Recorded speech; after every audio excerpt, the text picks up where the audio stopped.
Thank you very much, and don't forget, this video was made possible by my patrons on Patreon. Want to support me? The link is on the screen. Sincerely yours, VisualPony, and enjoy this audiobook. The Lunar Cypher, Chapter 20, The Twilight Rebellion. It was the hardest decision I'd ever had to make. After I'd heard what Luna, Celestia, and the Nightmare had to say to me, I had chosen a course of action that I could not regard as anything but evil. But the alternatives were worse. Until then, I'd always believed that if I stood by my principles, I would never go wrong. But cold logic told me otherwise. When I woke up, the airship was over Canterlot, and I spent an hour going over everything I'd been told. Each of the ponies I had spoken with had their own view of the situation, but I felt I was capable of seeing beyond the individual perspectives and possible deceptions to the core of the matter. Celestia wasn't Equestria. The kingdom and its ruler could exist separately, even though the two were equated in most ponies' minds. The world was changing rapidly, and if I was to keep the good of all Equestria as my greatest goal, then I could not afford to be sentimental. Celestia herself had overthrown her own mother to make the world a better place. She certainly wasn't hampered by such weakness. I still hesitated. I drew out a decision grid in the air and went through the motions of filling in the squares with possible courses of actions and likely outcomes, but it only told me what I already knew. Nightmare? I said softly as I let the grid fade away. Are you there? A warm, dark stirring in my mind told me that she was with me and now focused on what I was saying. I will need all of your power to accomplish this. You must surrender your will to mine. They won't give me any time to hesitate. If you resist me in the slightest, it could be disastrous. And my reward? I don't think you deserve it, but I will release you. I swear it. Then we must act now. Yes, I said. A cold knot began twisting in my stomach, but it was not the time for fear or second thoughts. We strike the Parliament first. The fear we put into them will make them all the easier to control later. Eternal night. Her mental chuckle felt strange, like black ripples in my mind. Or just the threat of it. Long enough to make them cold and hungry enough to gladly bow down before me. Don't you mean us? Another rippling chuckle. Do you really want their obeisance, Twilight? I will take their adulation and you will run the world as you see fit. Yes, I said, my heart heavy with pointless regret. Won't that be lovely? I put on my armor and called up my magic. On the afternoon of the previous day, I'd had a history lesson. It was a world where the slow, weak, or stupid quickly perished.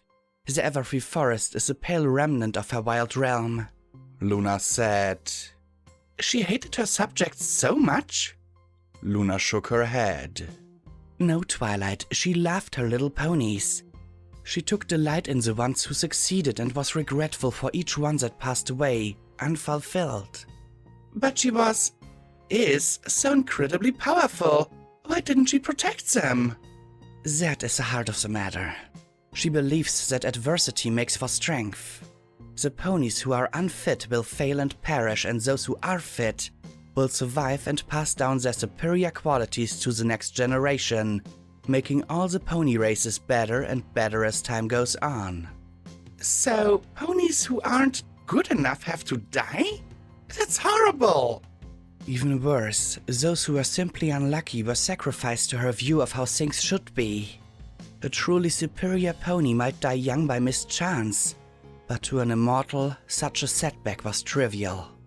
Events would be evened out by the great timescale apportioned for her work. She trusted in the mechanism of her world more than she trusted her own judgment in such cases. That's crazy!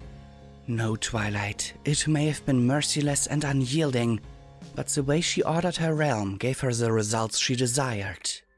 The ponies grew in strength, intelligence, and capability. In fact, it succeeded so well that she found it necessary to create greater and greater challenges for them to face. Wait! I snapped my mouth shut. You're telling me that as soon as the ponies started to be able to protect themselves, she made things worse for them? Again and again. Luna confirmed. And ponies grasped the essentials of controlling magic, gained the power of flight, and learned to forge weapons and tools. Her method worked.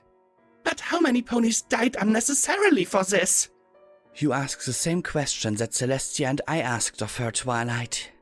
Regardless that we were the pinnacle of her grand process, we questioned it. We thought that intelligent minds could guide the ponies into the future far better than chance and an increasingly hostile environment. But she didn't agree, obviously. Luna shook her head again and began to pace. It wasn't like that. She created us for just that purpose. We were children of her own body, blended with the best of the race she had created. It was our duty to question her, to put her plan to the test. But we were not exempt. As we grew, she set us greater and greater challenges.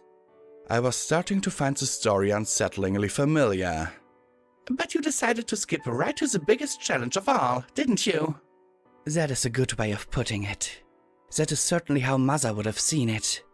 Our idea of how the world should be ordered was better than hers because we were able to put it in place against her will.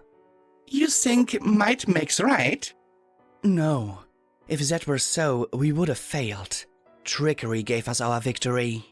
But victory was victory, no matter how it was achieved or what it cost us. In the lifetimes it took us to claw our way out of the heart of the world where we trapped our mother, the ponies themselves had replaced the most challenging horrors of her plan. New perils emerged from the unconstrained magic left behind, discord being but one of them. By acclamation, we were accepted as the new rulers of Equestria, and the world became a different place. A more ordered place. Luna sat down in front of me. The Red Queen is the name the ponies of our early time gave her, and they cast her as a great villain. The Alicorn of Blood. But she did what she did for the good of ponies as a whole, much as my sister has. Do you think Celestia has not made hard choices? Do you think she has not let good ponies die or sent them to their death for the greater good of all? I thought about that for a while. So, deposing a monarch because you think you have a better way of doing things is okay? At Luna's frown, I rushed to assure her. I'm not trying to be accusatory. From what it sounds like, the Red Queen's reign was horrific. I'm just trying to find my footing in all of this. Is it right to overthrow a tyrant? Most ponies would say yes. How about a monarch that just isn't doing very well by her ponies? Luna sighed. According to my mother, there is no right or wrong. What we call good and evil is merely the whim of those who are powerful enough to enforce their views. The only true good is the betterment of ponies as a whole, and that is only because it was what Mother wished for herself. What about the wild magic? The elements of harmony and the rainbow of light are part of it, aren't they? Don't they seem to make moral choices? Those are different, and Celestia and I are responsible for them. During the time it took us to struggle out of the world, we made attempts to change the workings of the deep magic that underlies all things. We wanted ponies of good character to be rewarded simply as a part of how things naturally were. We only partially succeeded. The spells were capricious, unpredictable, and uncontrollable. So the elements are just a focus for that power? Yes. Wild magic is only strong enough to do such great deeds when concentrated in such a place. I have no idea why the thought struck me, but it seemed an important question to ask. After she banished you, the elements would no longer respond to Celestia. Was that because... There was a flash of magic and Celestia appeared in the cabin. It was because they no longer perceived me as a good pony. She finished for me. Yes, my own magic judged me and found me unworthy. I had no idea what to say to that. Is she laughing there inside you, Twilight? Celestia continued. It seems the sort of thing she would enjoy, the disappointment of an innocent. No, she is sealed away until Twilight dreams tonight. You can speak freely, sister, Luna told her. Celestia stared at her for a moment and then looked at me. I nodded in confirmation. That is a stroke of luck. Luck had nothing to do with it, I said, a bit miffed at her innocent comment. I maneuvered her into it. It seems I may be a better student than you realize. I may have learned things you didn't intend to teach me. I see, Celestia said in an absolutely neutral voice. Luna, will you please leave us to talk alone? If thou wilt call for me if need be, and come to me as swiftly as thou canst, I deign to be parted from you only so long as is needful. Of course I will. Soon, my love, Luna said as she winked out. You should not encourage her, Twilight, Celestia said sternly. At least not until Cadence has. I've taken care of that too, I interrupted her. The compulsion is gone and I still love her. Oh, it may not have happened without the nightmare's interference, and it may have opened up a whole new can of awkwardness, but it's real enough. At least that's one good thing that has come out of this debacle. Love among the ruins of Equestria. Will that make you happy, Twilight? Despite her calm voice and subdued manner, I realized then that she was very angry. She was possibly more furious than she had ever been with me before. I pushed the thought to the back of my mind. I understand that I have made some very bad mistakes and questionable choices, but I want to assure you that the good of Equestria is my foremost priority now. I will do whatever I can to regain the stability to the kingdom, even if it means personal sacrifice. Celestia's expression softened. I hope so, Twilight, because the only way I can see to do that is to take drastic measures. I have come up with a plan, and if you truly mean what you say, then I feel it has a good chance of success. I would like to hear it, I said. That was mostly the reason why I sent to ask for you. But there is another matter. Now that I have learned something about the real workings of reality, I sat back, put a slight smile on my face, and tried my best to not look like a pony who was about to pass judgment on the daughter of creation. I would like to know what plans you have for the future of Equestria and the rest of the world. In Parliament Square is a fountain of loving kindness. The sculpture at its center is a work of sweet marble and is widely known to be her greatest masterpiece. It depicts Celestia laying on a low cushion, surrounded by several foals who are playing and cavorting around her. She looks on with the tender expression of an indulgent mother. The foals are supposed to represent the provinces, counties, and client states of Equestria that existed in Marble's time, but most ponies don't know the symbolic nature of the piece nowadays. Celestia's mane is a cunning piece of work. It channels the water that bubbles up all along the crest of her neck into the rippling channels carved into the translucent stone representing her mane. It is designed so that, at dawn and sunset, the light through the stone and water divides into a prismatic fan of color, mimicking Celestia's actual mane in a very convincing way. The first blast of magic from my horn pulverized the fountain into a cloud of marble dust and steam. The nightmare's satisfaction at the act was palpable. I was not so happy about it, but it had to be done. The ponies of Canterlot had to know I was serious.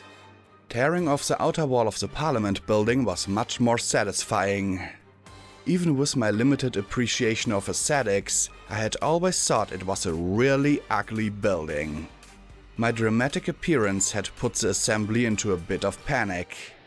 One moment they had been hard at work debating very serious questions of how the kingdom in crisis was to be governed. and the next they were blinking into the mid-morning sunlight, their questions all made moot by the arrival of their new queen. You will bow down before me! I thundered across the square at them.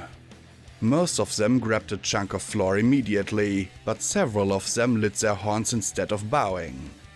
I made sure to carefully note which ones defied my command. Bow! I repeated, increasing the gravity beneath them so that they had no choice but to obey.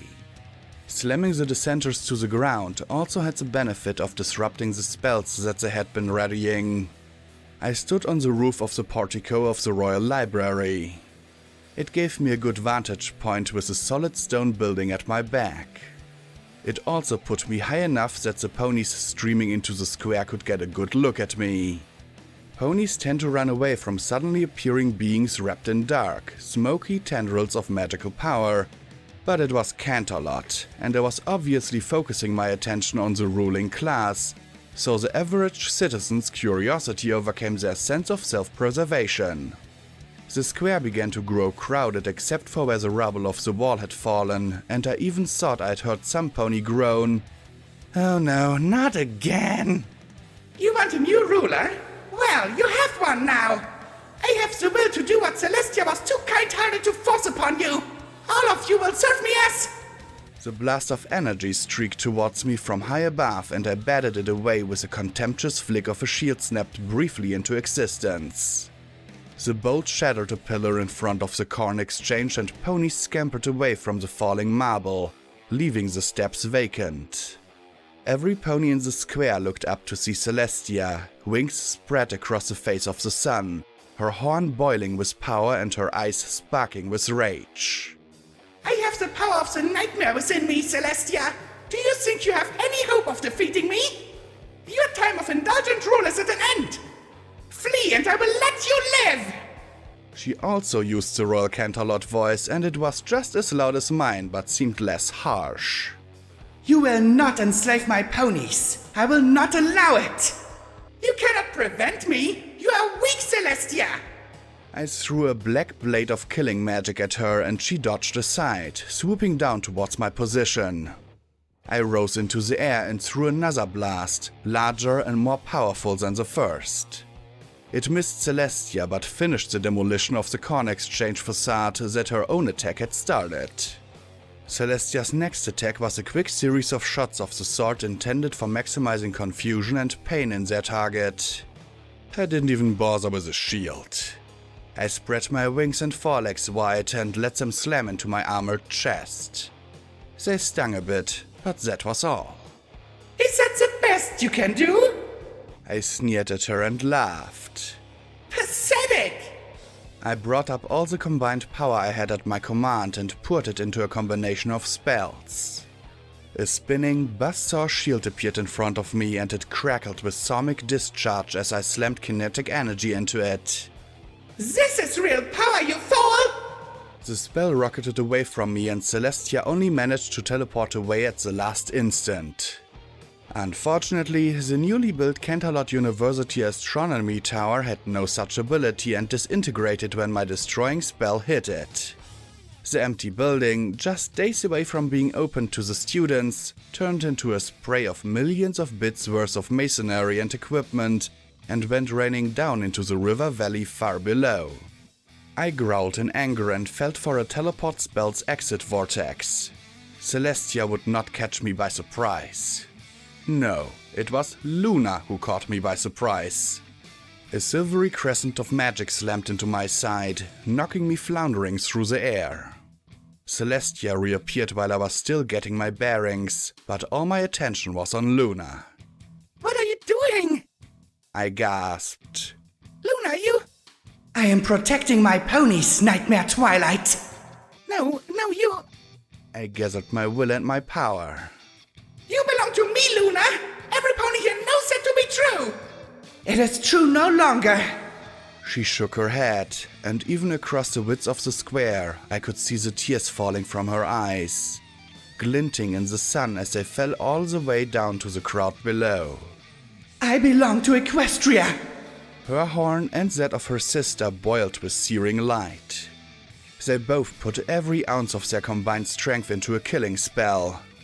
Now! I hissed under my breath to the nightmare. Give me every iota of your power! This must end now! And she did. She did it without reservation because we were in deadly peril. She did it because she trusted me. And I betrayed her. Stripped of her strength, I expelled her from my body in a great cloud of crackling energy and black vapor. To the crowd below, it must have looked like she had charged the royal sisters in a final act of defiance. The vapor lasted just long enough to hide my retreat to the shadow of a spire on the library roof. Just as we planned. Celestia's little mind spell, cast the evening before, had kept any hint of my duplicity from the nightmare, and she had only an instant to realize what I had done to her. She had only half turned to face me before Luna and Celestia's blinding shafts of magic struck her and burned her from the sky.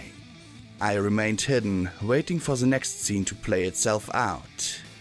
Fear not, my beloved subjects. The nightmare is no more. Luna said to the crowd. Ragged cheers erupted from below her. The ponies in the square approached the smoking black bodies that lay among the broken marble and pebbles. That was all that was left of the fountain. The unicorns among them reached out tentatively and probed it with their magic, finding it to be real and undeniable. The mare of darkest hue was dead. I didn't hear the question from the crowd, but I knew what it was. Celestia had known it would be asked. No, it is not so, she told the crowd. Evil may die, but nothing that is good can truly perish. Behold, your Princess Twilight Sparkle returns to you. That was my cue. Celestia's magic would emulate the body of the nightmare, and I would teleport into the updraft of smoke and flames, seemingly reborn from the ashes of evil like a phoenix, cleansed of all darkness, to be welcomed back among the good and righteous. That was a narrative carefully constructed by Celestia. The faith of her ponies in her and her sister would be restored, and the kingdom would be at peace again. I had made it possible. I had deceived the deceiver. I had betrayed the betrayer. I had saved the kingdom again, and I felt as if the shame of it was crushing the life out of me. Instead of playing my part, I fled. I teleported once, twice, and again, ripping my own exit points apart with overlaying vortices, so that there was no possibility that any pony would be able to track me. I actually planted a target inside a mountain and blew a fairly big chunk out of the granite as the transmission energy whipped the exit vortex around to a place with low enough density to be safe. When I finally stopped winking in and out, I was in a grassy spot, surrounded by a screen of trees and flowering shrubs. It took me a while to recognize the spot. It was a little park and playground next to my parents' townhouse in Canterlot. I had traveled hundreds of leagues, only to end up less than a dozen furlongs from where I had started. I think it was the sound of the swing set squeaking that finally tipped me off as to where I was. I turned to see if whoever was using the swing was disturbed or frightened by my appearance and found, Well, well, if it is the littlest princess playing hide and seek. Discord leered genially at me from where he swung enthusiastically back and forth. Imbalance, disturbance, disturbed. That's how Discord had found me. I suspected he had a natural ability to sense a pony's weak spots as well. I want to be alone right now, I told him in an appallingly normal tone of voice. Oh, but the other ponies with the shiny, pointy heads are having such fun up at the place tossing pillows at each other. Don't you want to join in? They're having a pillow fight? I asked in disbelief. Oh, wait, no. What's that other word that sounds like pillows? Discord put a thoughtful claw tip to his lips. Oh yes, I meant accusations. Easy to get those two mixed up, isn't it? I shrugged. It didn't really have anything to do with me anymore. They could sort it out among themselves. I raised my gaze and looked up at the windows of my parents' house. They'd probably be in the middle of lunch at that time of the day. I could walk across the street and knock on the door. I'm sure they would welcome me in and find another plate for me. Maybe you'd like to listen in on the conversation? Discord said from behind me. I could arrange that. Don't be silly, I said. all I have to do is cross the street and they'll let me in. But there was a little woof of displaced air and Discord was in front of me, peering into my eyes with a worried frown. What are you talking about, Twilight? I don't think you're all there today. He illustrated his concern by making several parts of his body vanish. Funny. You should go away now. All away.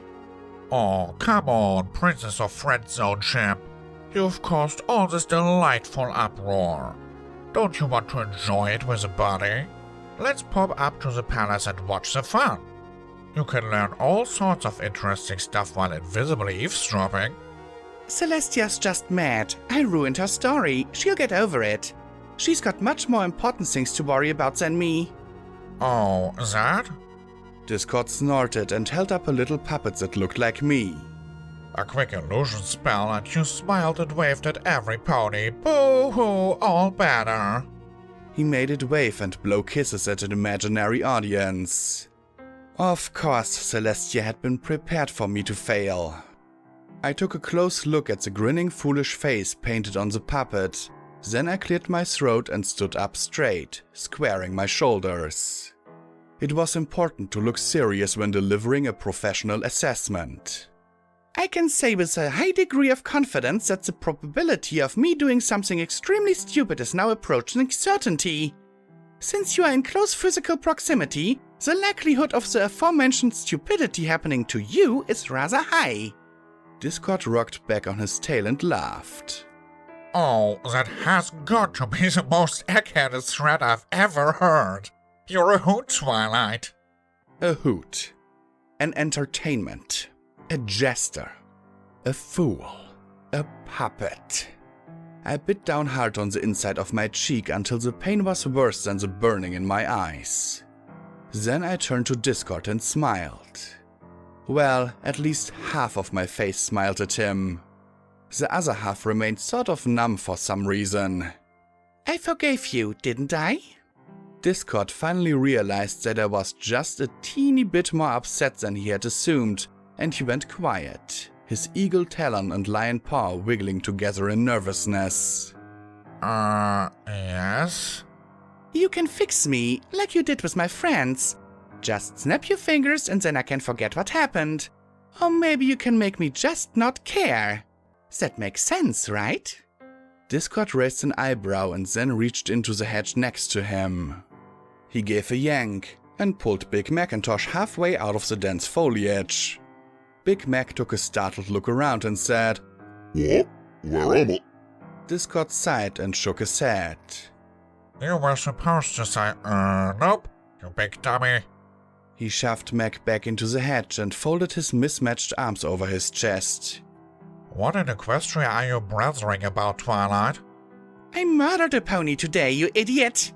It wasn't a fair fight, it was premeditated, cold-blooded murder. How can I live with that? Oh, Pooh. You got rid of a monster who was a real threat to Equestria. She tried to kill you, didn't she? I seem to recall you threatening to kill her several times. Where was all this concern then? But she wasn't a spirit of darkness. She was a pony. She was Luna. Oh, please. Luna is up at the palace and healthy as a horse.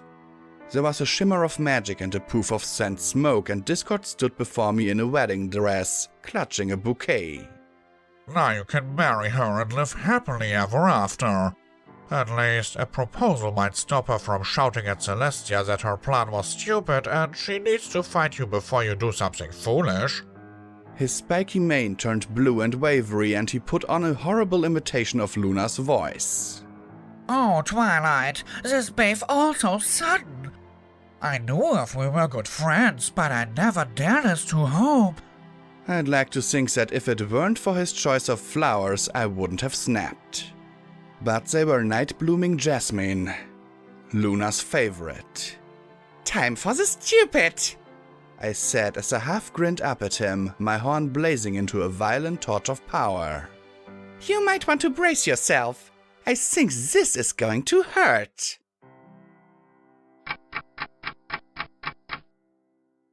Author's note.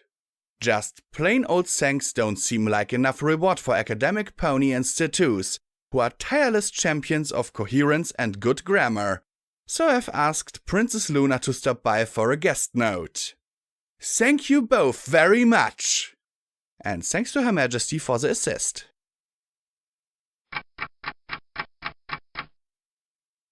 Comment time! Okay, first and foremost, I will remind you that you can support me via my Patreon. Every dollar is appreciated, needed, and, well, you get the drift. The link is in the description, by the way. So, what do I have to say about this chapter? Oh my god. I yeah. Who didn't see it coming that Celestia had a plan? But that it involved Twilight to destroy, part of Canterlot? Okay, I can see that. I seriously can see that. Because it wouldn't be the first time a government has, fired shots on own ground or killed their own civilians to get a message across or to suit their own purposes. Yeah, some people might know who I'm looking at. What can I say? The fight here between between Twilight and Celestia, I pretty much think that if they had really, the fight was pretty intense, but if they had really fought all out, both of them, Celestia would have been crushed. She would have been killed. Maybe the battle may have been lengthy, but she would have lost. I'm pretty sure of that.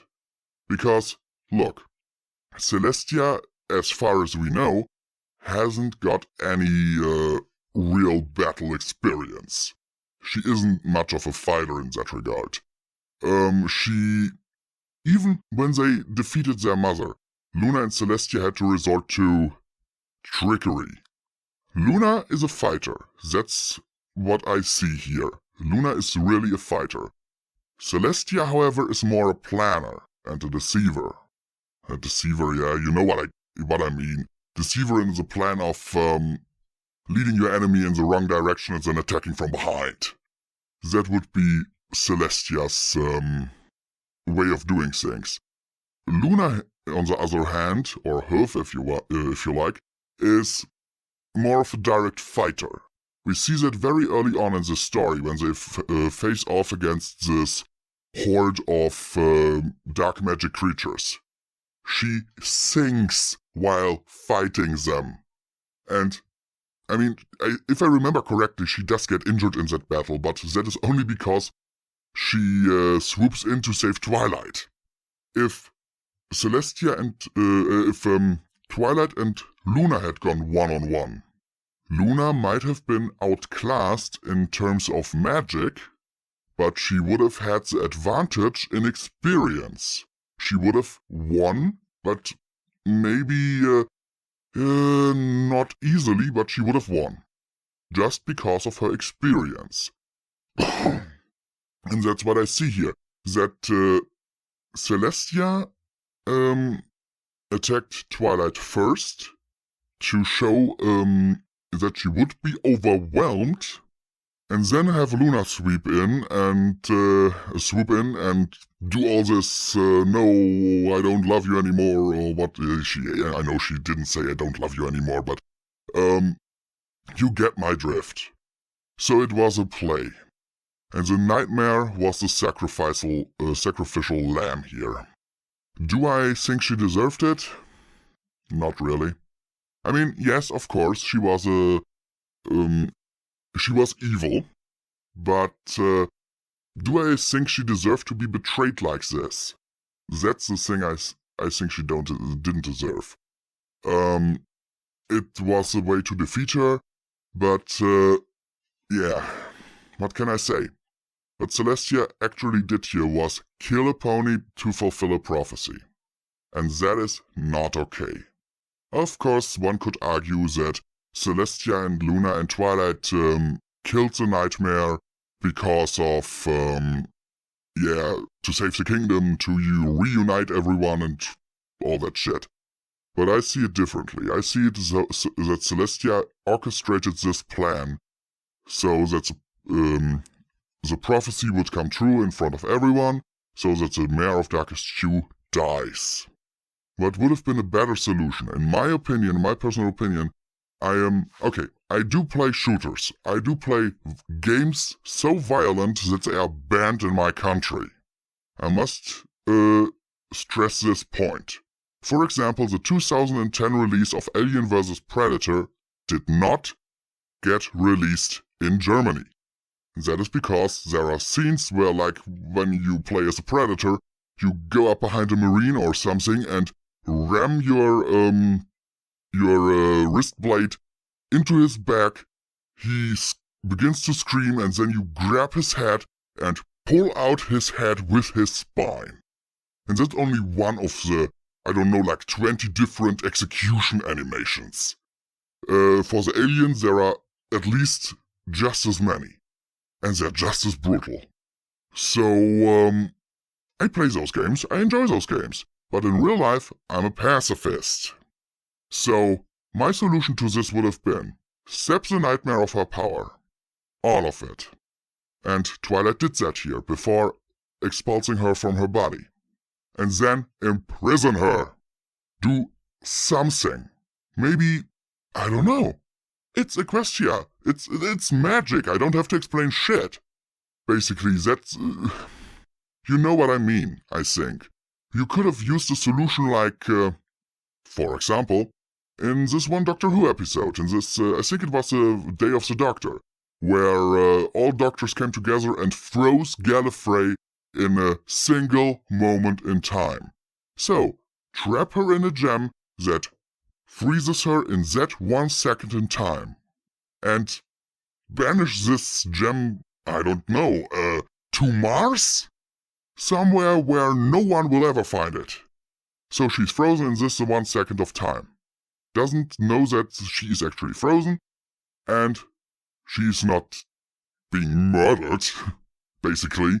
So this is the thing that would have been another solution. Or maybe use the elements of harmony to banish her. Okay, that would have required Twilight, but I just don't like this solution. Seriously, I don't. Let me know what you think about this in the comments. Sincerely yours, VisualPony, and we will see each other in the next chapter of this fine story.